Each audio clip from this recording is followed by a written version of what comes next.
আমন্ত্রণ ইস্পাহানী মির্জাপুর চা মুক্ত কণ্ঠে আপনাদের সাথে আছি ইমদাদ হক। আজকের বিষয় বাজেট রাজনৈতিক প্রতিশ্রুতির বিপরীতে কঠিন বাস্তবতা। আজ আমরা কথা বলবো, আমাদের সাথে আলোচক হিসেবে স্টুডিওতে উপস্থিত রয়েছেন জাতীয় রাজস্ব বোর্ড এনবিআর-এর সাবেক চেয়ারম্যান বদিউর রহমান এবং অর্থনীতি বিশ্লেষক এবং সাবেক ব্যাংকার মামুন রশিদ। স্বাগত আপনাকে আমাদের এই অনুষ্ঠানে। আর মামুন রশিদ, আপনাকে দিয়ে শুরু করতে চাই যে আমাদের চলমান এখন গতকাল যে ঢাউস সাইজের বাজেট ঘোষণা করলেন অর্থমন্ত্রী, আজকে সংবাদ সম্মেলনে তিনি কথা বলছেন ব্যাংকিং খাত নিয়ে যখন অস্থিরতা আমরা সাম্প্রতিক সময়ে একটি বেসরকারি ব্যাংক ইসলামী ব্যাংক নিয়ে দেখছি, সাংবাদিকরা প্রশ্ন করেছিলেন, তিনি বলেছেন গ্রাহকদের আমানত সম্পূর্ণ স্বাভাবিক আর নিরাপদ রয়েছে, এই খাতে অস্থিরতার কোনো শঙ্কা তিনি দেখছেন না। বাস্তবতা আসলে কি দেখছেন? বাস্তবতা ভিন্নতর। শুরুতে একটু ধন্যবাদ দিনে আপনাকে। আমার খুব ভালো লাগছে যে জনাব বদিউর রহমানের সাথে এই ধরনের কিছু কিছু অনুষ্ঠানে দেখা হয়, মাঝে মাঝে কম দেখা হয়, বাট সব সময় আমি মনে করি রাজস্ব খাতের যে নিয়মনিষ্ঠ একটা ভূমিকা থাকা উচিত জাতীয় রাজস্ব বোর্ডের এবং তার প্রধানের, সেগুলো নিজস্বী চিন্তাভাবনা উনি সেগুলো ধারণ করেন। এই জন্য আমি ওনাকেও ধন্যবাদ দিই এবং আপনাকেও ওনাকে আনার জন্য ধন্যবাদ দিই। আমি খুব ভালো লাগছে যে উনি আলোচনা করবেন। এখন আসি, আসলে কি ব্যাংকিং খাত ভালো চলছে? আসলে কি ইসলামী ব্যাংক ভালো চলছে? না, সোজা সাপটা উত্তর হচ্ছে সেটাকে কেন্দ্র করে যা চলেছে, তারপরে আমরা আবার অন্তর্বর্তীকালীন সরকারে এসে আবার চালানোর চেষ্টা করলাম, তারপরে আবার আমরা দেখলাম ইসলামী ব্যাংকের ঋণ গ্রহীতাদেরকে কিভাবে হেল্প করা যায়, বড় বড় শিল্প প্রতিষ্ঠানকে আমরা এগিয়ে আসলাম, বাংলাদেশ ব্যাংক এগিয়ে আসলো, অন্তর্বর্তীকালীন সরকারের ক্যাবিনেট একটা কমিটি করা হয়েছিল কিভাবে ব্যবসা বাণিজ্যের ক্ষেত্রে আরও প্রাণচাঞ্চল্য ফিরিয়ে আনা যায়। সেই ক্ষেত্রে ইসলামী ব্যাংক যেহেতু বৃহৎ একটি ব্যাংক, তাদের উপরে বেশ মনোযোগ ছিল। সেখানে যে আমরা খুব একটা পেরেছি তা না, কারণ ওই যে ইসলামী ব্যাংকটা যে বাইরে থেকে ভেতরে থেকে নষ্ট হয়ে গেছে, যে কাকমারি সম্মেলনে একটা কথা বলা হয়েছিল অন্নদা শঙ্কর রায়, যে ভেতরের দিকে যত না মরে আছি বাইরের দিকে তত। সো আমাদের অবস্থা হচ্ছে ইসলামী ব্যাংক নিয়ে, ইসলামী ব্যাংক দখল, পুনর্দখল, ব্যবস্থাপনার সংকট, কেন্দ্রীয় ব্যাংক কর্তৃক ইসলামী ব্যাংক চালানোর জন্য একটা প্রচেষ্টা কিংবা অদক্ষ প্রচেষ্টা, সেগুলা বুমেরাং হিসাবে আবির্ভূত হয়েছে। এই কারণেই দিনে দিনে তবু বাড়ি আছে দেনার মতো এবারও দেখছি আমরা ইসলামী ব্যাংক নিয়ে এখনও সংকট চলছে এবং বিভিন্ন রকমের, আগেও যেমন গন্ধ বেরিয়েছিল, দুর্গন্ধ বেরিয়েছিল, এখনও বেশ কিছু গন্ধ বেরোচ্ছে। এখন এটা কত তাড়াতাড়ি দুর্গন্ধ বেরোবে সেটা আমি জানি না, বাট ইসলামী ব্যাংক ব্যবস্থাপনাটা দিন দিন খুব কঠিন হয়ে যাচ্ছে। যত বেশি ভিতরে ঢুকছি আমরা, তত আরও দুর্গন্ধ বেরিয়ে আসার সম্ভাবনা সৃষ্টি হচ্ছে। এক সপ্তাহ থেকে 10 দিনের মধ্যে যখন 4,000 কোটি টাকার বেশি আমানত ব্যাংক থেকে তুলে নেওয়া হয়, সেই ব্যাংক তো বটেই, অন্যান্য ব্যাংকের উপরও কি এর প্রভাব পড়ছে না? ইতিমধ্যে এবিবি থেকে উদ্বেগ জানানো হয়েছে, তাহলে অন্য ব্যাংকের উপর কি ধরনের প্রভাব পড়তে পারে? অবশ্যই স্যার ভালো বলতে পারবেন, আরও যেহেতু বৃহৎকাল অনেক দিন সরকারে ছিলেন এবং বাইরেও আছেন এখন, সেই ক্ষেত্রে এবং একজন IT team is one of the public intellectuals also. So banking তো আসলে কনফিডেন্সের বিজনেস। আমাকে স্বল্প সময় বলি, আমি অনেক কাল স্ট্যান্ডার্ড চার্টার্ড ব্যাংকে কাজ করেছি, অনেক দিন দেশে বিদেশে। সো স্ট্যান্ডার্ড চার্টার্ড ব্যাংকে যখন ভারতে একটি সমস্যা হলো, কিন্তু তার প্রভাব গিয়ে পড়ল আফ্রিকার অনেক দেশগুলোতে, সেখানে স্ট্যান্ডার্ড চার্টার্ড ব্যাংকের আমানত প্রত্যাহার শুরু হয়ে গেল এবং সাথে সাথে আমরা আমাদের যে এশীয় হেডকোয়ার্টার ছিল হংকংয়ে, আমরা কিন্তু আমাদের পুরো হেডকোয়ার্টার বিল্ডিংটা বন্ধক রেখে ঋণ নিয়ে ভারতে রিক্যাপিটালাইজ করেছি। বিকজ বিফোর এটাকে বলে run on the deposit withdraw করে ব্যাংক খালি হয়ে যাচ্ছিল। সো এইটাই তো প্রমাণ করে যে আসলে ব্যাংক অত্যন্ত স্পর্শকাতর একটি খাত।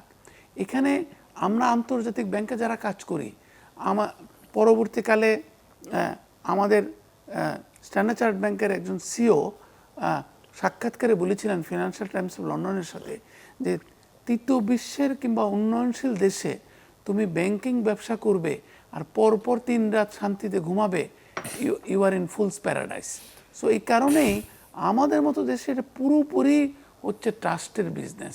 আপনি আমার আমানতটা নিয়ে কি করছেন এটা যেমন ইম্পর্টেন্ট, তার চাইতেও বেশি ইম্পর্টেন্ট হচ্ছে আপনি একটি ব্যাংকিং প্রতিষ্ঠান হিসাবে আমার আমানতের দেখভাল করার দায়িত্বটি ঠিকভাবে পালন করতে পারবেন কিনা, এবং সেই সাথে পরিপূরকভাবে আরও কথাগুলো হচ্ছে how you behave in the league of banks. Banking খাতে আপনি কীভাবে ব্যবহার করছেন। আর বাকি তো ইকুইটি, তা আপনার লোনের গুণাবলী, আপনার পদস্থ কর্মকর্তাদের সমাজে গুণাবলী, তাদের দুর্নীতি, তাদের অবহেলা, আপনার সেবা পণ্যের মান ভালো কিনা। আপনি তো নিজেই জানেন অনেক ব্যাংকে মানে বাংলাদেশে 62টি ব্যাংকের দায়ভার বহন করছে মাত্র 10টি ভালো ব্যাংক। তো সেই ক্ষেত্রে অনেক সময় বলে না যে পারি না বইতে আর জলভার, এরকম অবস্থা হয়ে গেছে। বাংলাদেশে 36টা মানে নন ব্যাংক ফিনান্সিয়াল ইনস্টিটিউশন তার দায়ভার বহন করছে শুধুমাত্র 4টা ভালো এনবিএফআই। এগুলো তো প্রতিদিন আপনারা দেখছেন মিছিল হচ্ছে, টাকা পাচ্ছে না, সরকার রিকনস্ট্রাকশন করার জন্য অনেক চেষ্টা করছে, হয়তো ভুল পথে ধাবিত হচ্ছে এই চেষ্টাগুলো, যার ফলে কিছুতেই গ্রাহকের আস্থা ফিরে আসছে না। অবশ্যই গ্রাহকের আস্থার উপরেই দাঁড়িয়ে আছে সারা বিশ্বের ব্যাংকিং খাত, শুধু বাংলাদেশের নয়। সংকটময় এই মুহূর্তে আমাদের পরবর্তীতে করণীয় কি, যেখানে 36,000 কোটি টাকা ব্যাংক খাতে সংস্কারের জন্য রাখা হয়েছে? আপনি অন্তর্বর্তী সরকারের সময় সংস্কারে গুরুত্বপূর্ণ ভূমিকা রেখেছেন। আমরা পরবর্তী প্রশ্ন নিয়ে আসবো আপনার কাছে। বদিউর রহমান, আপনার কাছে জানতে চাই, বাজেট নিয়ে আমাদের সাধারণ মানুষের মধ্যে এক ধরনের আতঙ্ক ছিল, কোন কোন জিনিসপত্রের দাম বাড়বে। আমার মনে হয় যে গেল 1.5 দশকের মধ্যে এরকম এবারের চিত্রটা ভিন্ন, খুব একটা আতঙ্ক নেই। সাধারণ মানুষের জন্য স্বস্তির কি খবর এবারে বাজেটে দেখলেন?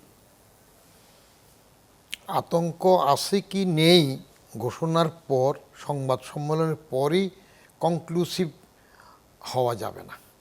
এটার জন্য বাজারের রিয়াকশানটা দেখতে হবে।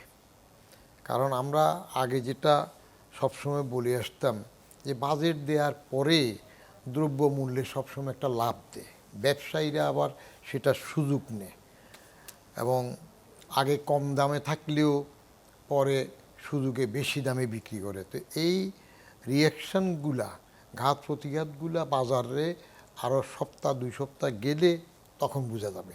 যদি কিছু রিয়াকশান না হয়, যেমন আছে তেমন থাকে, তাহলে তো ভালো, স্বস্তি আছে। এমনি বাজেটের ভিতরে আপনার নিত্যপণ্য সেগুলোর ব্যাপারে একটা ইজি ওয়ে যাওয়ার মতো একটা প্রভিশন রেখেছে, সেগুলা এটা লক্ষণ ভালো।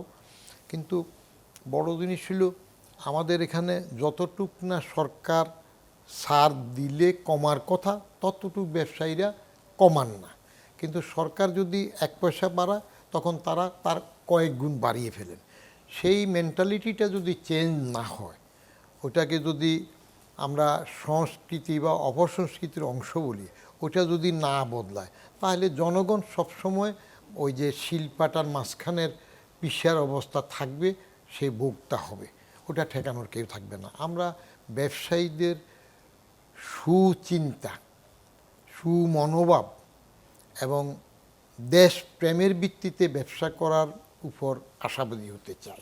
বাজার ব্যবস্থাপনা অদক্ষতার একটা অভিযোগ বরাবরই আমরা শুনে আসছি, যেখানে সিন্ডিকেট, চাঁদাবাজি, ভোক্তার বাড়তি দামে পণ্য কেনা অথবা উৎপাদকের কাঙ্ক্ষিত দামে পণ্য বিক্রি করতে না পারার ঘটনাও অহরহ। আবার এই যে বাজার ব্যবস্থাপনায় যে যারা জড়িত, আমরা যদি পার্লামেন্টের কথা বলি তাহলে দেখব যে ব্যবসায়ীদের বড় একটা অংশ সেখানে। তো সব মিলিয়ে এই সরকারের নতুন এই উদ্যোগের সাথে সিন্ডিকেটের প্রভাবমুক্ত বাজারের ব্যাপারে আপনি কতটুকু আশাবাদী? আমি তো এগুলো সরাসরি কমেন্ট করি না এই জন্য, কারণ আমি খুব আশাবাদী মানুষ, হতাশ হই না। কিন্তু নেট রেজাল্ট না দেখলে, at the end of the day আমি বাস্কেটে কী পেলাম সেটা না দেখলে আমি কথা বলি না। সিন্ডিকেট কথা একটা কবে থেকে শুনে আসতেছি, থাকতেছি। এবং আগে টিপু মুন্সির সময় শেখ হাসিনা সংবাদ সম্মেলনেও বললো যে টিপু মুন্সি এরকম বলছে নাকি সিন্ডিকেট ভাঙা কঠিন, তাহলে তাকে দেখব। কি দেখছে? দেখা হয়নি। এখন আমরা দেখা হয় নাই বললে শুধু ওই রবীন্দ্রনাথের দেখা হয় নাই, চক্ষু মিলিয়া ওইটুক দেখি আর কি, বাকিগুলো আমরা দেখতে পারি না। আমরা একটু অপেক্ষা করি। নূতন ওভারহুইলমিং মেজরিটিতে সরকার আসছে, সরকারের শব্দ চয়ন মোটামুটিভাবে নোবেল ইউনুসকে হারানোর থেকে কম করে নাই। ভালো ভালো শব্দ কি একটা শুনলাম, আমির খসরু সাহেব বললেন অর্থনীতির গণতন্ত্র নাকি একটা বলল, তো এটা শুনে আমার ভিতরে হাসি আসতেছিল। নিজের দলে গণতন্ত্র নাই, পরিবারতন্ত্রের দেশ চলে, সেখানে আবার অর্থনীতির গণতন্ত্র। অর্থনীতির গণতন্ত্রের সংজ্ঞা উনি তো আমার থেকে অনেক ভালো বুঝেন, এগুলো করে আসছেন। হি ইজ নলেজেবল পার্সোনালিটি এসব ব্যাপারে। অর্থনীতির গণতন্ত্র যদি উনি বুঝেন, সামাজিক ন্যায় বিশ্বাস সবার মধ্যে হবে। অর্থনীতি কম যারা অর্থের আছে, মাঝারি অর্থের যারা আছে, বেশি অর্থের আছে, সবার জন্য বৈষম্যহীন উঠবে, তাহলে তো এটা আমার কাছে মনে হয় ললিপপ ধরানোর মতো দশা হবে। অর্থনীতিতে গণতন্ত্র হবে কিভাবে? যদি সরকার সেভাবে অর্থনীতি মজবুত করতে পারে, সরকারি চাপ নিয়ম কানুন পালন করা যাবে, তখন হবে। তা না হলে তো হবে না। যেমন সম্পদ কর, আপনি গণতন্ত্র করতে গেলে সম্পদ কর বাদ দিচ্ছিলেন কেন? ইশতেহারে আসছে যার বেশি টাকা আছে তার থেকে আপনি নেবেন, বেশি নেবেন, এটা নিয়মিত। জাকাতও তো আল্লাহ করে দিচ্ছে ওইভাবে, যার বেশি আছে সে বেশি জাকাত দিবে, সেটা আবার গরিব পাবে। সৃষ্টির মধ্যে যে একটা সাম্য, সমতা, ন্যায়ভিত্তিক করা সেটা আছে। তো এখন 938 কোটি টাকার 38 লক্ষ 938 লক্ষ কোটি টাকার বাজেট এনবিআরের উপর 6,04,000 কোটি টাকা আসছে। এগুলা যদি বাস্তবায়ন করা যায় এবং সোশ্যাল সেফটি নেটওয়ার্কে যে ন্যাক নজর দেওয়া হয়েছে, যদিও আমি অনেক সময় মনে করি আমার একটা হার্ডলাইন মনোভাব থাকে, নাথিং শুড বি ফ্রি। আপনি ফ্যামিলি কার্ড দিচ্ছেন। আমরা সরকারের অন্যান্য কর্মসূচি বিষয়ে আসবো পরে আপনার কাছে। যে রাজস্বর যে বিষয়টা বলছিলেন, যে বাজেট বাস্তবায়নে তো অর্থের যোগান দরকার। বিদেশি অর্থায়ন নিয়ে কথা বলবো স্যার আপনার সাথে। যে রাজস্বের যে লক্ষ্যমাত্রা 6,04,000 কোটি টাকা, 6,95,000 কোটি টাকা সব মিলিয়ে, এটা আসলে যেখানে চলতি অর্থ বছরে 1,6 লাখ কোটি টাকার বেশি ঘাটতি থাকছে, কতটুকু সঙ্গতিপূর্ণ? এগুলো আপনার কিছু সাইকোলজিক্যাল স্যাটিসফ্যাকশনের ব্যাপারও থাকে। আপনার বাজেট দিলে সরকার পরিবর্তন, আগের সরকার যা দিয়েছে আমি যদি তার থেকে একটু বেশি না দেই, বড় না করি, তাহলে সমালোচনা হবে কিনা একটা বিষয় আছে। আরেকটা বিষয় থাকে আপনার, ওই যে 5 কেজি চিনি দেয়া হইল 10 মণ চাওয়ার পরে, তো সেই জন্য পরে পিস্তলের জন্য দরখাস্ত গিয়ে কামানের দরখাস্ত করলো। বলছে তুমি কামান দিয়ে কী করবে? ব্যক্তি বলে যে ওই গতবার যে দরখাস্ত করলাম, চিনি চাইলাম, আপনি তো 5 কেজি দিলেন, তো এই হিসাবে ভাবলাম যে পিস্তল চাইতে হইলে তো এখন কামানের দরখাস্ত করতে হবে। একটা মাইল্ড টেনশন রাখার জন্য, একটু চাপ রাখার জন্য, ভিতরে যদি থাকেও যে এখনও তো 1 লাখ কোটি টাকার ঘাটতি আছে, তাই যদি এখনই কমাই ফেলি রিয়েলিস্টিক হয়ে, পরে যদি আরও কমে যায়, অতএব সংশোধিত বাজেট পরে আসে, দেখা যাবে এখন এটা রাখবো, রেখে চেষ্টা করব। চেষ্টা যদি ঠিকভাবে আন্তরিকভাবে করেন, তাহলে 9,38,000 কোটি টাকার বাজেট এই 18 কোটি মানুষের দেশে এবং দেশের 55 বছর বয়সে যে আর্থিক সামর্থ্যে আমরা আসছি এখন, গ্রোথ সেন্টারে, উপজেলা লেভে, গ্রামে যেভাবে এখন সুন্দর অর্থনীতি আছে, সবটা মিলিয়ে এটা মোটেই বেশি নয়, আরও বেশি হওয়ার কথা। কিন্তু সমস্যা হয়েছে আমাদের কর জিডিপির যে রেশিও অনুপাত, যেটা এটা আমরা নেপাল থেকেও কম, এটা বাড়াইতেই পারি না, এখনও 1 ডিজিটে থেকে যাই। তো সেইখানে গভর্নমেন্ট করটা আদায়ের জন্য এই যে একটা বই করে দিয়েছে না, আয়কর আইন 2023 আগের, এখন এটা তো মানে না, আইনের একটা ধারাবাহিকতা থাকতে হয়। সেটা করে যদি এনবিআরকে শক্ত করে, সরকার যদি সেটাতে কঠিনভাবে নিজে থেকে শুরু করে যে হ্যাঁ আমার কোনো মন্ত্রী, কোনো এমপি, দলীয় কোনো লোক ট্যাক্স ফাঁকি দেবে না, নিজেরা মনিটর করবে।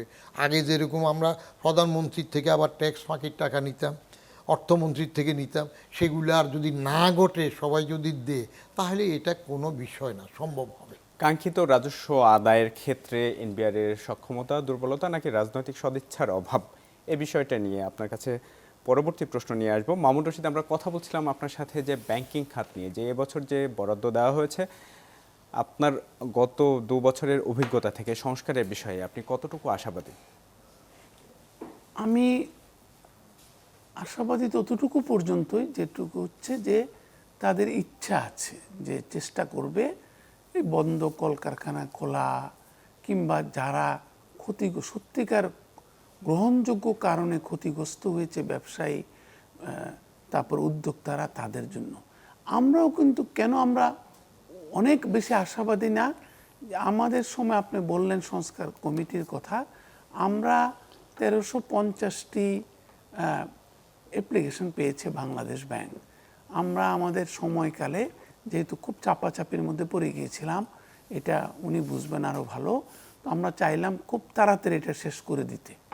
তো সেই কারণে এবং মাননীয় গভর্নর আমাদের সাথে একমত হলেন, একটা ডেটও ঠিক করলাম। তো 350টির মতো দিন রাত খেটে, রাত 11টা 12টা পর্যন্ত খেটে আমরা 350টি মানে আবেদনকে বিবেচনায় নিতে পেরেছি। তো একটা মজার বিষয় হচ্ছে, উনি আরও ভালো বলতে পারবেন এই বিষয়ে, যে বেশিরভাগকেই দেখলাম যারা আবেদন করেছে তাদের বেশিরভাগই ক্ষতিগ্রস্ত কেন হয়েছে, কারণ হচ্ছে মানে ওই আগের রাজনৈতিক সরকারের সময় ওনারা নির্যাতন নিষ্পেষণের শিকার হয়েছিলেন। কেন নির্যাতন নিষ্পেষণের শিকার হয়েছিলেন? কারণ তারা এই বর্তমান সরকারের ভাবাপন্ন ছিলেন। এই কারণে অতীতের সরকার এই পরিমাণ প্রায় ধরেন 350টার মধ্যে প্রায় 70% আবেদনকারী তারা অন্তত দাবি করেছেন তাদের এই মানে দুর্ভাগা অবস্থার জন্য দায়ী আগের রাজনৈতিক সরকার, কিংবা রাজনৈতিক সরকারের নৈকট্য লাভে সমর্থ তাদের প্রতিযোগী ব্যবসায়ীরা, কিংবা রাজনৈতিক সরকারের সহযোগী হিসাবে তাদেরকে অত্যাচার করেছে কিছু সংখ্যক সরকারি ব্যাংকের সিনিয়র কর্মকর্তারাও। এটা একটা প্রশ্ন, যে এতগুলা ব্যবসায়ী, যে আপনি যে ওনাকে প্রশ্নটা করলেন কেন তাদের রাজনীতি করতে হবে, যেই দলেরই হোক না কেন। এরকম আমরা পেয়েছি যে তাদেরকে, এটা আবার সত্য, মানে নির্বাচন কেন্দ্র থেকে তুলে নিয়ে আয়নাঘরে দিয়ে দিয়েছিল। এমনও আমরা পেয়েছি, দু একজনের ছবি দেখেছি ওখানে উপস্থাপিত হয়েছে বৈঠকে, যে তাদেরকে এমনভাবে বেধড়ক পিটিয়েছে, শারীরিক নির্যাতন করেছে, ইট ইজ ইম্পসিবল ঠেকেছে আমাদের কাছে একটা। আরেকটা দিক যেটা যদি ঠিক না হয়, আমরা আসলে মানে ভালো প্রতিযোগিতামূলক অর্থনীতি হিসাবে কখনো দাঁড়াতে পারবো না। এই ব্যবসায়ী গ্রুপের কিংবা উদ্যোক্তা গ্রুপের প্রায় 50% আবেদনকারীর কিংবা শিল্প প্রতিষ্ঠানের, ব্যবসা প্রতিষ্ঠানের ওখানে কোনো ফাইন্যান্স ম্যানেজার নাই, কোনো অ্যাকাউন্ট্যান্ট নাই, হেড অফ অ্যাকাউন্টস নাই, তাদের বুকস অফ অ্যাকাউন্টস অডিট হয় না, তাদেরকে ফাইন্যান্সিয়াল ট্রান্সপারেন্সি নাই, টাকা কোথায় গেল কেউ জানে না, ওনারা উত্তর দিতে পারছেন না। অনেকে বলেছেন since I was on the run, আমি স্যার দেখতে পারি নাই। আপনার কেন ফাইন্যান্স ম্যানেজার নাই, ছিল না কেন, অ্যাকাউন্টস ম্যানেজার নাই কেন, ব্যালেন্স শিট করেননি কেন, রেজিস্টার অফ জয়েন্ট স্টক কোম্পানিতে জমা দেননি কেন, আপনার ট্যাক্স রেকর্ড দেখি, এগুলোর উত্তর নাই। সো এই কারণে ওই যে ওনার থেকে একটা ক্লু নিলাম, শুধু private sector led growth fantastic. Mister মরহুম সাইফুর রহমান চিন্তা করেছেন, এটাকে অনেক এগিয়ে নিয়ে গেছেন মরহুম মাননীয় প্রধানমন্ত্রী খালেদা জিয়া। কিন্তু আমাদের দেশে যে একটা সম্মানজনক অর্থনীতি হওয়ার জন্য বিকাশমান অর্থনীতিগুলোর মধ্যে একটা রেসপন্সিবল প্রাইভেট সেক্টর গড়ে তুলতে হবে এবং গড়ে ওঠা উচিত, যারা ভবিষ্যৎমুখী হবে, যারা অন্যান্য দেশের ব্যক্তিখাতের সাথে প্রতিযোগিতা করে, যেহেতু গ্লোবালাইজেশনের যুগে, বিশ্বায়নের যুগে, তো সেই ধরনের যদি রেসপন্সিবল প্রাইভেট সেক্টর আমরা একটা পরিবেশ গড়ে না তুলতে পারি সরকারের পক্ষ থেকে, তাহলে তো তারা বারবারই ডোল খাওয়া প্রাইভেট সেক্টর হবে। আমি আপনার বক্তব্যের সূত্র ধরে দুটো বিষয় জানতে চাই মামুন রশীদ। দুটো বিষয় আপনার বক্তব্যের মধ্যে ফুটে উঠেছে। প্রথমত, সংস্কারের বিষয়ে এই সরকারের সদিচ্ছা, যেখানে ইসলামী ব্যাংক নিয়ে অস্থিরতা চলছে, স্বরাষ্ট্রমন্ত্রী যিনি অর্থমন্ত্রীও না, তিনি সংসদে দাঁড়িয়ে ইসলামী ব্যাংকের বিপক্ষে, যাদের বিরুদ্ধে মালিকানা নিয়ে একটা অনেক সমালোচনা রয়েছে, তাদের পরোক্ষভাবে তাদের পক্ষে বক্তব্য দিচ্ছেন। তাহলে সংস্কারের বিষয় কিভাবে আসে? আবার বাংলাদেশ ব্যাংকের গভর্নর হিসেবে নিয়োগ প্রক্রিয়াটা কেউ কি আপনি স্বচ্ছ বলবেন কিনা, সংস্কারের সাথে এই বিষয়টা সাংঘর্ষিক কিনা? দ্বিতীয়ত, বন্ধ কারখানার চালু হওয়ার পক্ষে আপনার যে যুক্তি, অর্থনৈতিক বাস্তবতায় যেখানে এক্সিস্টিং কারখানাগুলোই জ্বালানি সংকট, অবকাঠামো সংকট, নানাবিধ সংকটের মধ্য দিয়ে যাচ্ছে, ব্যবসার রান তারা সুষ্ঠুভাবে করতে পারছেন না বলে ক্রমাগত অভিযোগ করছেন, সেখানে এই 15 বছর বা 10 বছর আগে বন্ধ হওয়া প্রতিষ্ঠানগুলো নতুন করে শুরু করতে গিয়ে কি বাড়তি চ্যালেঞ্জের মুখোমুখি পড়বে না? অবশ্যই। আপনি জানেন আমাদের আমাদের ওই কমিটির, স্ক্রুটিনি কমিটি কিংবা বাছাই কমিটির কি প্রিএম্বল ছিল? প্রিএম্বল ছিল যারা টাকার অবমূল্যায়নে ক্ষতিগ্রস্ত হয়েছেন, রাশিয়া ইউক্রেন যুদ্ধে ক্ষতিগ্রস্ত হয়েছেন, কোভিডের কারণে ক্ষতিগ্রস্ত হয়েছেন, জ্বালানি সংকটে ক্ষতিগ্রস্ত হয়েছেন, এবং এমনকি ওই যে মানে অন্তর্বর্তীকালীন সরকারের সময় প্রথম দিকে শিল্পাঞ্চলে যে জ্বালাও পোড়াও, তারপরে শিল্প উদ্যোক্তাদের ক্ষতিগ্রস্ত করা, দৈহিকভাবে নির্যাতন করা, এগুলোর প্রেক্ষিতে যারা সত্যিকার অর্থে ক্ষতিগ্রস্ত, সেই সাথে রয়েছে কর্মসংস্থানমূলক রপ্তানিমুখী কলকারখানাগুলোকে, ব্যবসায়ীদেরকে সহায়তা করা যায় কিনা। তাহলে আমি মোটা দাগে বলতেই পারি, যদি ওনার থেকে একটু কারেজ বড় করি, তাই না, যে এখন যাদেরকে আমরা খুলব তারা বন্ধ হয়েছিল কেন? নিঃসন্দেহে ওই কারণগুলোতে। তারা তো অলরেডি বন্ধ, তাদের এনাফ ইন্টারনাল ক্যাশ জেনারেশন হয় না, তারা টাকা ফেরত দিতে পারেন নাই। হয়তো আমি আশ্চর্য হব না যারা অ্যাপ্লিকেশন করবেন হয় তারা আগের ওই ব্যবসায়ী গ্রুপ, কিংবা নতুন যারা ব্যবসায়ী তারাও কিন্তু মানে ঋণ খেলাপির তালিকায় হয়তো নাম আছে, কিংবা অবিলম্বে ঋণ খেলাপির তালিকায় চলে যাবে। এইটার সুযোগটা তারা নিতে চাচ্ছেন। কারণ আমি বারবার যেটা মনে করি, আমরা একটা এথিক্যাল রং পয়েন্টে থাকি যখন আমরা এই ধরনের বন্ধ কলকারখানা অবশ্যই খোলার চেষ্টা করব। কারণ আমরা জানি বিনিয়োগ না হলে কর্মসংস্থান হবে না, কর্মসংস্থান না হলে এই দেশের দারিদ্র্য ঘুচবে না। কিন্তু আমরা যাতে ওইটা করতে না গিয়ে কোনো সৎ উদ্যোক্তা যে কখনো ক্লাসিফিকেশন হয় নাই তার ঋণের, যে কখনো ব্যাংকের টাকা ঠিক সময় পরিশোধ করতে ভুল করে নাই, যার কারখানাতে কোনো ধরনের কোনো সময় শ্রমিক অসন্তোষ হয় নাই, এবং স্যারের সম্মানেই বলি যে কখনো কর কর্তৃপক্ষের যে সিজারের মধ্যে পড়ে নাই, যে তার সিপিইউটা তুলে নিয়ে গেল ভ্যাট অফিসে, তার সিপিইউটা তুলে নিয়ে গেল ইনকাম ট্যাক্স অফিসে, এটা করতে হয় নাই, তাদের প্রতি তো আমরা অন্যায় করছি।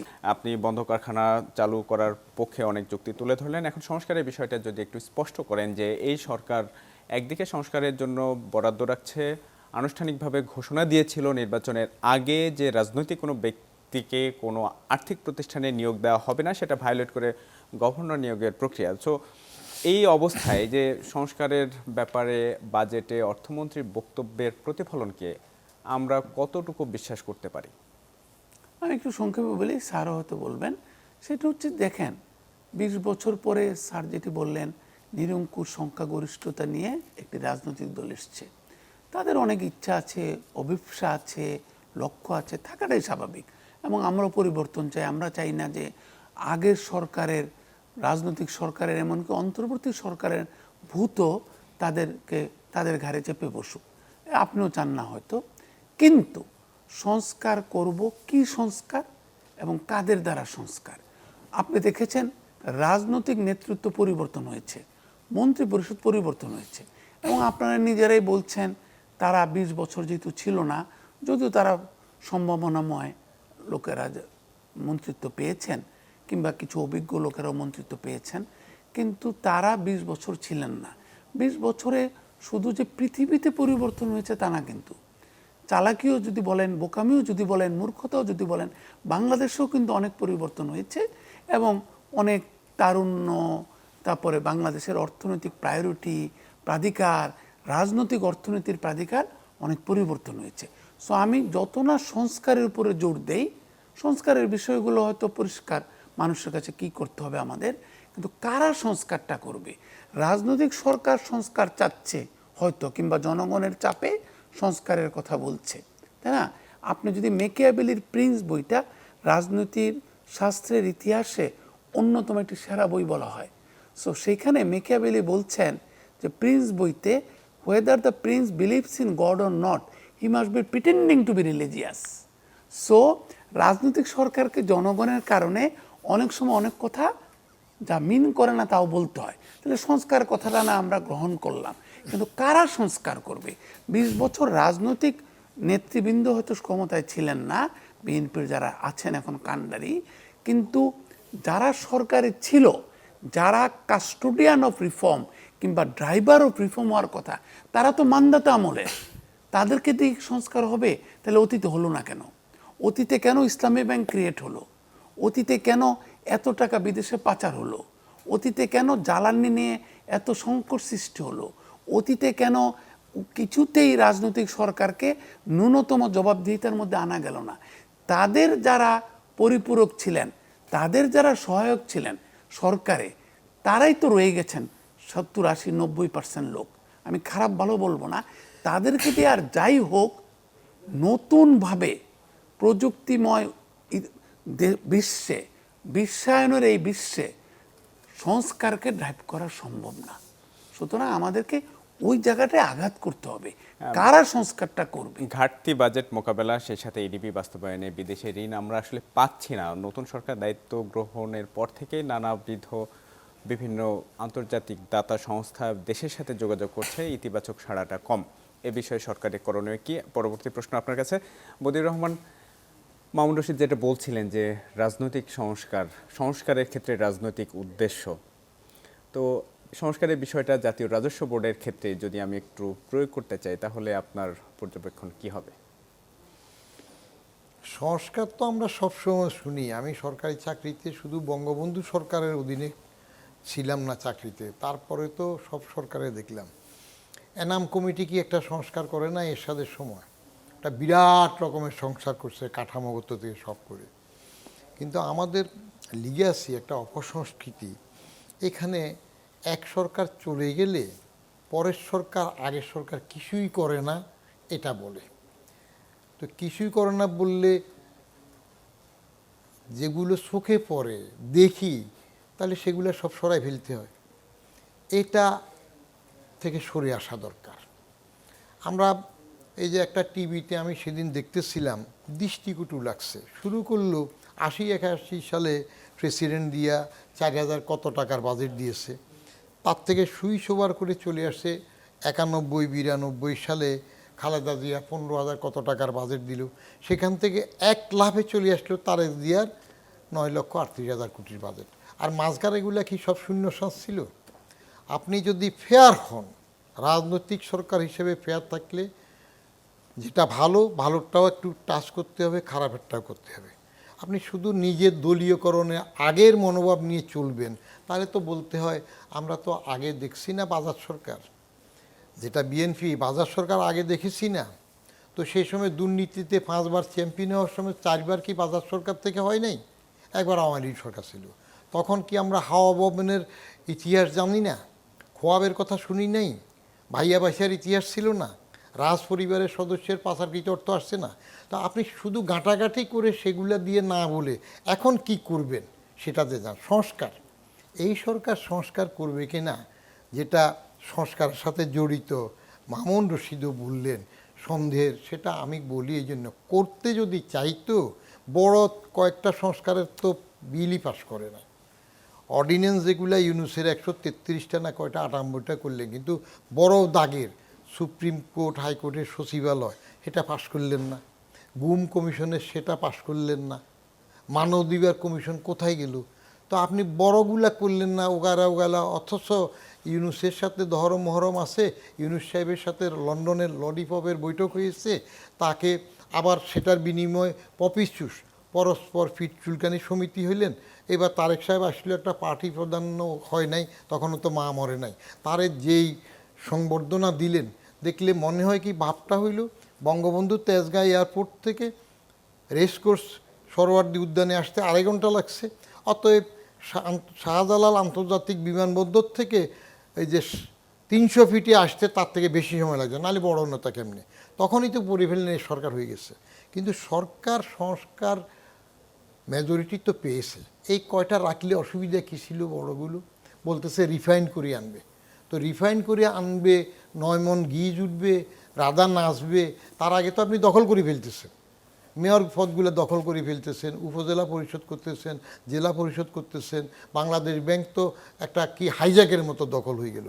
তারপর একটা কমিশন, দুদক মোমেন্ট কমিশন চলে গেল। এত বড় দল, এত নেতা এবং কমিনি হয়ে এত বছরে আসার পরে হোমওয়ার্ক হয় নাই, একটা দুদক হইতে পারতেছে না, একটা মানবাধিকার কমিশন হইতে পারতেছে না। তারপরেও আশাবাদী হব, আচ্ছা শুরু তো হইল, 4 মাস না হয় শুরু হইল মাত্র, 5 বছর আসো, দেখি কি হয়, দেখি কি হয়। এনবিআরের সংস্কার, এটা পক্ষে বিপক্ষে কথা আছে। নীতি এবং বাস্তবায়ন, বলা হয় যে কনফ্লিক্ট অফ ইন্টারেস্ট হয় একজনে করলে, দুইটা যদি করে, দুইটা হয়, সেখানে কনফ্লিক্ট অফ ইন্টারেস্ট হবে না। কেমনি বুঝতেছেন ফেরেশতা নাকি? যারা বাস্তবায়নে থাকবে তারা যদি বলে ও নীতি করছে আমারে বেকায়দায় ফেলার জন্য, যেটা বাস্তবায়নযোগ্য নয় সেটা করেছে। কারণ যে কোনো বাজেটের মধ্যে 3টা জিনিস আমরা বিবেচনা রাখতে হয়, whether it is reasonable, whether it is affordable, যার উপর যা দিবেন, তারপরে হোদার ইট ইজ ইমপ্লিমেন্টেবল। হ্যাঁ, রিজনেবল কিনা, অ্যাফোর্ডেবল কিনা, ইমপ্লিমেন্টেবল কিনা। হুটহাট করে অর্ডিন্যান্স করে দিলেন, কিন্তু যারা বাস্তবায়ন করবে তাদেরকে গুড হিউমারে গ্রুমিং করতে পারেন না, না পড়াতে সেখানে আন্দোলন হয়ে গেল। তো এমন কি সংস্কার করলেন, আবার আন্দোলনের পরে স্থগিত করে দিলেন, আবার এরা পাশ করলো না, এখন বলতেছে করবে। করুক, দেখি, শুনি কি হয়, দেখা যাক। মানুষ যদি সংস্কার না হয়, টিম যদি ভালো না করেন, রাজনৈতিক কর্তৃত্বের বাইরে যদি প্রতিষ্ঠানকে স্বাধীনতা না দেন, দল হবে সরকার হবে দলীয়, কিন্তু প্রতিষ্ঠান থাকতে হবে নির্দলীয়। রাজস্ব খাত সংস্কারের ক্ষেত্রে এই সরকারের ব্যাকওয়ার্ডস কি, পিছুটান কি?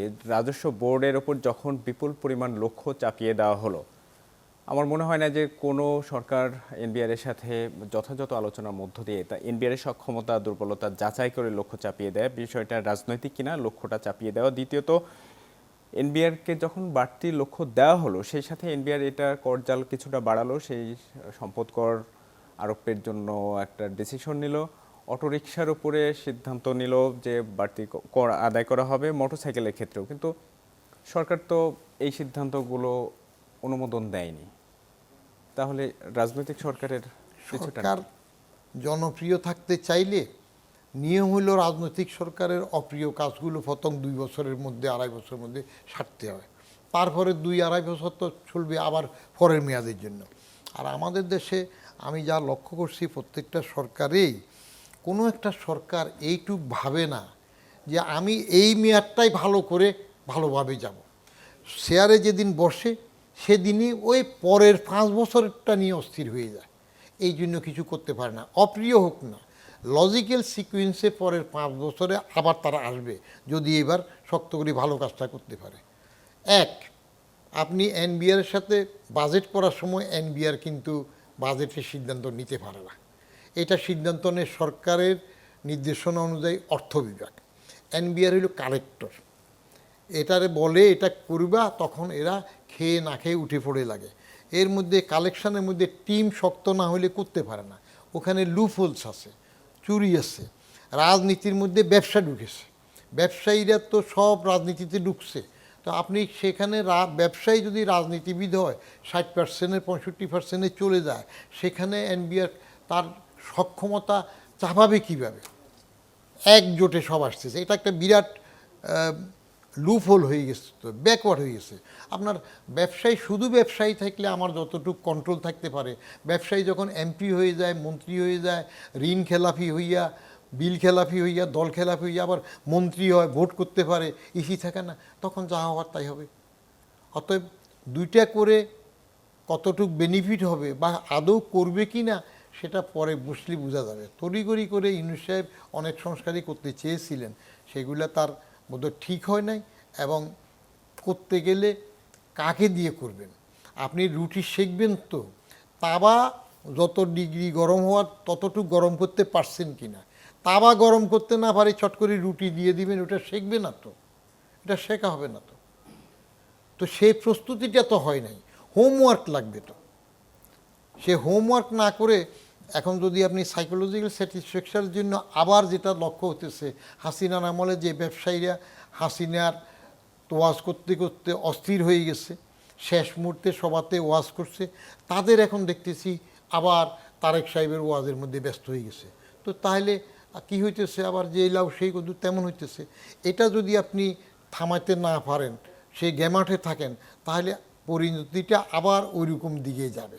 আবার আমরা বিএনপির আগের আমলের সরকার যেগুলো সমালোচিত হয়েছে, আবার দুর্নীতি চারবার হওয়া, হাওয়া ওভেন কেলেঙ্কারি, খোয়াব, তারপরে পাচার, সেগুলো আবার হয়ে উঠতে পারে। এমনি এখন গ্রামে দেখতেছি আপনার যা হয়েছে, আমি তো গ্রামে গরুর ঘাস তুলে বড় হয়েছি, গ্রামের প্রতি আলাদা টান। গেলে যেটা দেখি, আমি পরিবর্তন দেখি না তো। ওই যে আগে যে পান্ডা গুন্ডারা করছে আওয়ামী লীগের, এখন ওই ঠিক আবার নূতন বাজাদের দলের লোকজনরাই করতেছে, 20-40 থেকে সবটা করতেছে, এবং ওদের সাথে আবার একজোট হয়ে করতেছে। No change.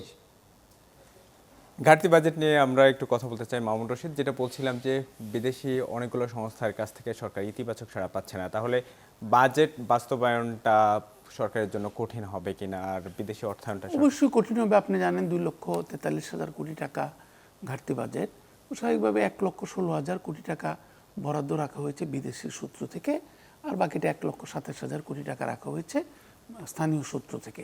এখন বিদেশি সূত্রে রয়েছে দুটো। উনি তো ইয়ারডি তো ছিলেন। সো একটি হচ্ছে যে মাল্টিল্যাটারাল এজেন্সি, মূলত বাংলাদেশকে মোটামুটি আমরা যদি গেল 50 বছরের কিংবা 54 বছরের, মানে 74 দুর্ভিক্ষের পর থেকে যদি আমরা মনে করি স্মরণে রাখতে পারি, দেখবো যে আমরা multilateral agency, World Bank, IMF, European Development Bank, Asian Development Bank আমাদেরকে বেশ সহায়তা করেছে। We owe lot of our success to them also, timely financing, inclusive financing, also financing management, World ব্যাংকের যদি কথা স্মরণ করতে হয়। তো সেই ক্ষেত্রে IMF যেহেতু আগের যে ট্রানচিটা, লাস্ট 2টা ট্রানচি রিলিজ করলো না, এবং আমরা যখন বসন্তকালীন বৈঠকে যখন মাননীয় অর্থমন্ত্রী গেলেন, তখন কিন্তু তারা দক্ষিণ এশিয়া বিভাগের যে মুখপাত্র, তিনি কিন্তু তখনই বলেছিলেন যে আমরা ওইটা ভুলে যেতে চাই, যেহেতু তোমরা পারো নাই, কোনো শর্তই পালন করতে পারো নি, নতুনভাবে তোমরা যদি আবার অ্যাপ্লাই করো, let us talk about a new program to be launch between IMF and the government of Bangladesh. এসে উন্নয়ন ব্যাংক কিছুটা উদার আমাদের অতীত দেখেছি, বিশ্বব্যাংকও কিছুটা ইনফ্রাস্ট্রাকচার এবং সোশ্যাল ইনফ্রাস্ট্রাকচারের ব্যাপারে কিছুটা উদার। তারপরে একটু তো প্রশ্ন রয়ে গেল যে আপনি লক্ষ্য করেছেন কিনা যে আমাদের দেশে কার্যরত বিদেশি কোম্পানিগুলো তো একটা জিটারের মধ্যে দিয়ে যাচ্ছে। হয় তারা বিজনেসকে ছোট করে ফেলছে, কিংবা তাদের যে appetite two expand in Bangladesh, এটাতে একটা টেনে ধরা হচ্ছে, লাগাম টেনে ধরা হচ্ছে। এটার কারণ এটা হচ্ছে সারা বিশ্বে এখন রিস্ক ম্যানেজমেন্ট, কান্ট্রি রিস্ক, কোথায় যাচ্ছে ওই কান্ট্রির পলিটিক্যাল রিস্ক, ওই কান্ট্রির ফরেন এক্সচেঞ্জ রিজার্ভ, ওই কান্ট্রির ইকোনমিক ম্যানেজমেন্টের দক্ষতা, ওই কান্ট্রির পলিটিক্যাল রিজিমের জবাবদিহিতা, এগুলা কিন্তু ম্যাট্রিক্সের মধ্যে এসে গেছে। তো এই কারণে কিন্তু এখন international growth capital, private growth capital, এমনকি ইন্টারন্যাশনাল ডেভেলপমেন্ট এজেন্সির টাকা বাংলাদেশের যদি এই ঝুঁকি মানে থাকে, এই ঝুঁকির মধ্যে থাকে, যেটা ফিচ আপনি লক্ষ্য করেছেন, S&P লক্ষ্য করেছেন, রেটিং এজেন্সিগুলো তার আমাদের দেশের ঋণমান কমিয়ে এনেছে। ঋণমান যখন কমিয়ে আনে, তখন বিদেশি প্রতিষ্ঠানগুলো কিন্তু তার ক্যাপিটাল কমিটমেন্ট করতে পারে না। যেখানে আপনি লক্ষ্য করেছেন, আপনি আমাকে ব্যাংকিংয়ের জন্যই বেশি প্রশ্ন করেছেন, এজন্য আমি আনন্দিত যে লোকাল ব্যাংকগুলো বলছে তারা তাদের ঋণ দান কমিয়ে এনে তারা গভর্নমেন্ট সিকিউরিটিতে ইনভেস্ট করে তাদের প্রফিট বাড়াচ্ছে। এরকম একটা অবস্থার মধ্যেও কিন্তু বিদেশি ব্যাংকগুলা গভর্নমেন্ট অফ বাংলাদেশের সিকিউরিটিতে ইনভেস্ট করতে পারে না। করতে পারলেও, যদি 2-1টা ব্যাংক পারেও, তাদেরকে অ্যালাউ করা হচ্ছে শুধুমাত্র 3 মাসের বেশি না যাওয়ার জন্য। দ্যাট মিনস ওই যে কান্ট্রি রিস্ক, অভ্যন্তরীণ সুশাসন, অভ্যন্তরীণ জবাবদিহিতা, উনি যেটি বললেন, নজরদারি প্রতিষ্ঠানগুলোর মানে স্বাধীনতা, স্বকীয়তা, বুদ্ধিদীপ্ততা, বুদ্ধির ক্ষিপ্রতা, স্বাধীন সিদ্ধান্ত গ্রহণের ক্ষিপ্রতা, যদি অমর্ত্য সেনের স্বাধীনতার কথা বলি, অর্থনৈতিক স্বাধীনতা, কিংবা উনি যেটা বললেন অর্থনীতির গণতন্ত্রায়ন, সো সেই আসপেক্টে ওগুলো যদি আপনি না করেন, আপনি বলছেন কি আমি শিল্প কলকারখানায় লোন দিতে পারবো না, এমনকি ভালো হলো আবার ওনারা যে বিদেশ থেকে যে টাকা আনবেন সহজ শর্তে পারছেন না, কারণ বাংলাদেশের country rating is going down, বাংলাদেশের risk rating is going down. যার ফলে ইন্টারন্যাশনাল ক্যাপিটাল যারাই বাংলাদেশে টাকা দিত তারা তো আর টাকা দিবে না, প্রাইভেট সেক্টর। আবার গভর্নমেন্টের বড়োইংও যে আমরা IMF-কে দেখেছি, আপনি দেখেছেন, রিপোর্ট করেছেন যে তারা বলছে কি তোমরা যাই আমাদের সাথে চুক্তি করেছো মানতে পারো নাই, তোমাদেরকে বলেছিলাম 0.5% করে আস্তে আস্তে করে প্রতি বছর তোমার ট্যাক্স GDP রেশিওটা ইমপ্রুভ করো, সেটা তুমি পারো নাই। আপনি দেখেছেন যে আপনি নিজেই বললেন প্রায় 1 লক্ষ কোটি টাকার উপরে রেভিনিউ শর্টফল। যদিও আমাদের এখানে যেহেতু একজন অত্যন্ত ভালো NBR চেয়ারম্যান রয়েছেন, উনি নিঃসন্দেহে জানেন যে মে জুনে গিয়ে অগ্রিম ট্যাক্স আদায় করা হয়, অনেক চাপাচাপি করা হয়, অনেকটা জামাই আদরও করা হয় যারা ভালো ট্যাক্স দেয়। সো তাদেরকে দিয়ে কিছুটা কাভার করি, বাট খোদ জাতীয় রাজস্ব বোর্ডের পদস্থ কর্মকর্তারাই বলছেন তারপরেও 5,50,000 কোটি টাকা যে টার্গেট ছিল তাদের, 5 লক্ষ কোটি টাকা ছাড়াবে না। সেই ক্ষেত্রে 5 লক্ষ কোটি টাকা যদি থেমে যায় তাহলে 6,04,000 কোটি টাকা is too much of A jump, ওইটা আর 10%-এ থাকছে না। তো ওইগুলা নিয়ে ওইটার কারণে সক্ষমতা ওইটাকে আদায় করার জন্য খালি ওই যে আমরা অর্থনীতি পরিচিত রিকার্ডোর একটা আমাদের অর্থনীতির বোধহয় ইকোনমিক থটের 101-এ পড়ানো হয়েছিল যে if wishes were horses beggars would ride, যদি ইচ্ছা করলেই ঘোড়াকে মানে পানি খাওয়ানো যেত তাইলে মানে মানে ফকিরটাও কিন্তু ঘোড়শোয়ার ঘোড়ায় চড়তে পারত। সুতরাং ঘোড়াকে পানির কাছে নিয়ে যেতে পারেন আপনি, কিন্তু ঘোড়াকে পানি খাওয়াতে বাধ্য করতে পারবেন না। সো এই পরিস্থিতিতে আপনি কিন্তু যদি স্যার যেটা বলতে চেয়েছেন সবাই মিলে একযোগে কাজ না করে এবং যদি একটা সামাজিক সংস্কারও না হয়, আপনাকে কিন্তু ভুললে চলবে না। এটা দিয়ে শেষ করতে চাই যে মাও জেদুং যেমন বিপ্লব করেছিলেন বিভিন্ন সংঘাত, বিভিন্ন মানে ইনইকুয়ালিটির বিরুদ্ধে, সাথে সাথে এই বিপ্লবের ফলকে সমাজে পৌঁছে দেওয়ার জন্য যারা সমাজের একক মানে অ্যাক্টার তাদের কাছে পৌঁছে দেওয়ার জন্য সাফল্যকে একটা সাংস্কৃতিক বিপ্লবও করেছিলেন। সুতরাং আমাদের কিন্তু দিনে দিনে তবু বাড়ি আছে দেনার মতো একটা চরম সামাজিক অবক্ষয় সৃষ্টি হয়েছে।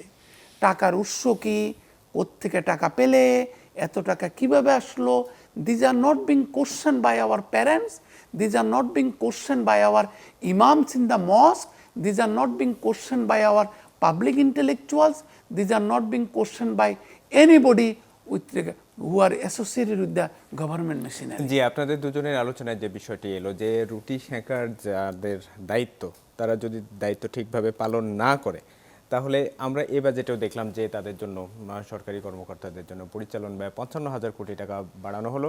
মূল্যস্ফীতির বিষয়টা সামনে এনে পে স্কেলও বাস্তবায়ন করা হবে ধাপে ধাপে। তাহলে এই শ্রেণীর লোকজনদের জন্য বাড়তি সুবিধা প্রত্যেকটা সরকারকেই বারে বারে দিতে দেখা যায় কেন? তোষণ নীতি যদি হয়, আপনি এরশাদের সময় খেয়াল করবেন আগে ডিস্ট্রিক্ট ম্যাজিস্ট্রেটের পাওয়ার ছিল এসপি সাহেবের এসিআর লেখার, কারণ তিনি ডিস্ট্রিক্ট ম্যাজিস্ট্রেট হিসেবে শুধু ডিস্ট্রিক্ট কালেক্টর ডিসি সেটাতে ছিলেন না, ডিস্ট্রিক্ট ম্যাজিস্ট্রেট হিসেবে তার পাওয়ার ছিল। এরশাদ ক্ষমতা এসে যখন দেখল যে ভোটের জন্য টিকে থাকার জন্য, সেলিম দেলোয়ার মেরে রক্ষা পাওয়ার জন্য, জনতা টাওয়ার মামলায় পড়লেও বাঁচার জন্য তার যে ক্ষমতা দরকার সেটা হলো ডান্ডাওয়ালা দরকার। নিজে ডান্ডাওয়ালা হিসাবে আসছে। সাত্তার যখন টোটাল কন্ট্রোল করে ফেলতেছিল সেই সময় ও তাড়াতাড়ি করে এসে গেছে এবং তার মার্শাল লর প্রোমালগেশন অর্ডারটা টাইপ করা ছিল। শুধু 24 তারিখটা মার্চ 24 মার্চটা হাতে লিখছে, ওটা আমি দেখেছি। কেমন? তো এখন যদি রাজনৈতিক সরকারগুলো তার সরকারের উপরে কর্তৃত্ব প্রতিষ্ঠার জন্য কোনো একটা আমলা শ্রেণীকে, কোনো একটা সার্ভিস গ্রুপকে তোষণ করতে চায়, তাহলে যেটা হয় সেটা ঘুষ দেয়। যেমন এরশাদ চালু করেছিল এমপি সাহেবদেরকে গাড়ি ঘুষ দেবে, শুল্কমুক্ত গাড়ি ঘুষ। এটা পড়া সবাই যখন দেখলো, একটা গরিব দেশ, ফকিন্নির দেশ বললে রাগ হয়, মানুষ অনেক কষ্টে থাকে, সেখানে এমপিরে লাট বাহাদুর শুল্কমুক্ত গাড়ি দেয়। এবার যদি নেবে না বলছে, পরের জন এসে ফখরুদ্দিন আমলে এটা আমি ক্যান্সেল করেছিলাম, কিন্তু ফখরুদ্দিন সাহেবকে বললাম যে আপনারা চলে যাওয়ার পরে দেখবেন যে এটা আবার হবে, পাশ করে নেই। তো এখন আপনি শুনলে আমার গ্রুপটা তো আমার উপর খেপে যায়, বলে যে এইগুলা বলেন কেন গণশত্রু বিভীষণ। সচিব নিবাসে ঢুকছিলাম একবার, আগেও বলছি, ওমার সচিব নিবাসের এক বাসায় ঢুকে শুরু কোথায় শেষ কোথায় কুল পাই না। আমার যে বাসা, এটাই আমার বেগমরে খুশি করার লাগে আমি বলি যে আমার বাসা কত বড়, উত্তরে হিমালয় পর্বত, দক্ষিণে বঙ্গোপসাগর। তা আমার বাসা যখন উত্তরে হিমালয় পর্বত, দক্ষিণে বঙ্গোপসাগর এত বড় বলি, সচিব নিবাসে ঢুকার পর এটা কি বলবো, উত্তরে কোন দেশ বলবো, দক্ষিণে কোনটা বলবো, কোনো দরকার ছিল না। আবার মাঝখানে কথা উঠলো তোষণ করার জন্য হেলিপ্যাড সহ সুইমিং পুল সহ 2 সচিবের জন্য করবে, আবার তোষণ করার জন্য বেদরকারি সিনিয়র সচিব পদ সৃষ্টি করলো, আবার তোষণ করার জন্য আপনার ডেপুটি সেক্রেটারি পর্যন্ত গাড়ি দিল বিনা সুদে। হোয়াই? দরকার ছিল না তো। আমি জয়েন্ট সেক্রেটারি হয়ে লিখিত দরখাস্ত বললাম যে আমরা অনুষ্ঠানের একদম শেষ পর্যায়ে যদি জি, সংক্ষেপে আপনি মূল এখন বক্তব্যটা বলেন। সরকার যদি দলীয়করণ না করতে চায়, আমি আগে যেটা বলছি রিপিট করি, সরকার হবে দলের, কিন্তু প্রতিষ্ঠান হতে হবে নির্দলীয়। প্রতিষ্ঠানকে আপনি দলীয়করণ করতে চাইলে আগে যা ঘটেছে আবার সেই অবস্থা হবে। আবার এইভাবে আপনার মেরিটোক্রেসি থাকবে না, এফিসিয়েন্সি থাকবে না, আবার সবাই ওই যে ওসি সাহেবের মতো স্টেজে বক্তৃতা দিবে, স্লোগান দিবে। বদিউর রহমান এবং মামুন রশিদ, আপনাদের দুজনকে অনেক ধন্যবাদ কষ্ট করে সময় দেওয়ার জন্য। দর্শক, এই ছিল ইস্পাহানি মির্জাপুর চা মুক্ত কণ্ঠে আজকের আয়োজন। এতক্ষণ সাথে থাকার জন্য ধন্যবাদ সবাইকে।